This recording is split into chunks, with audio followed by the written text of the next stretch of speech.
Hey everyone, Matt Commons here. I want to take a few quick minutes and talk about property taxes. What do they do? How do they work?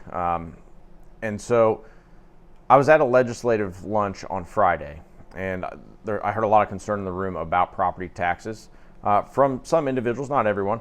But I wanted to take a few quick minutes and just make this an educational, informational video about property tax reform, and start off with just kind of how the system works. So the state of Indiana collects zero property tax dollars. All property tax dollars go to our local units of government. So this is your county councils, your libraries, fire service, and schools. Okay, that's really the big collecting agencies. And every summer, those units get together and they have to put together a budget for the following year. And when they're working their budget, they are basing their budget on the future the following year, what they're going to collect in property taxes. So I served on county council for 6 years. The biggest things that we're funding are public safety and roads. I mean, that's the biggest things, and then obviously courthouse operation stuff. And then your schools collect two different they get money from two different pots generally. Education fund, they have an operations fund. The education fund is entirely funded by the state of Indiana. The operations fund is property tax driven, okay? And this is your buildings and your transportation and all the, the operations of a school. And that's what those funds go to. How they work though, okay?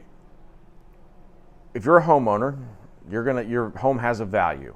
And that assessed value, net assessed value, NAV, is what you could be taxed off of. And then there's caps in place within this that the state has put in over time. So homeowners have a 1% cap on their net assessed value of what is taxable. Okay, so if your home is $100,000, you can't be taxed more than $1,000. And then there's a bunch of other deductions that come into play.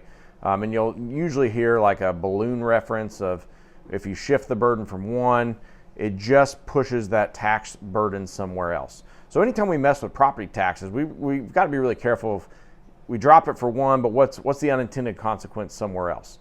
So that's a huge discussion going on at the State House. Other caps are on ag and commercial, 2% for ag and 3% for commercial. Now, just because you have those caps, if the NAVs have gone up like they have in the last 5 years above the rate of inflation, and your value is now 30%, 40% higher than what it was, your property tax bill is going to grow pretty enormously in a short period of time. And that's what we've seen across the state of Indiana, not just for homeowners, but also for ag and farmers. So how do we fix that system? And and there's a lot of ideas floating around. I'll talk about a few of them really briefly. But the last thing I want to add in on, about the system is coming from local government is there's no incentive for any local unit of government to cut taxes because the system isn't designed that way. They have the ability to raise taxes. They have the ability to take, the maximum amount out of the next year's, property tax assessed value. They can do that within the parameters the state gives them. They can raise your income tax, your wheel tax, but cutting your property tax at the local level is virtually impossible. If your county council wants to cut your tax rate, which, looking across the state of Indiana, I'd say a lot of county councils would love to do that. All they're going to do is that money, you're still going to pay the same bill, and it's going to go to a different unit of government. It is a flawed system structurally on that. Now, local units of government like the property tax system because it provides consistency. And we all, if your house catches on fire, we want a firefighter to show up, or, we need police, and we need those things. But where's this balance for the homeowner and the farmers and the business owners across the state? How do we put predictability into this system? And I think that's largely what we need to get to is how do we get predictability and how do we incentivize good behavior to cut if I want to cut at the local level, putting that responsibility back on them. So Senate Bill 1. This is Governor Braun's agenda bill. Started off in January over there, went through hearings, the Senate amended it, and then voted it out towards the halfway point. Now it's over in the House. The Ways and Means Committee is starting to hear, had a 9-hour hearing on 2 bills last week on, Senate Bill 1 being, a good chunk of that. And then there's also some other ideas floating out there.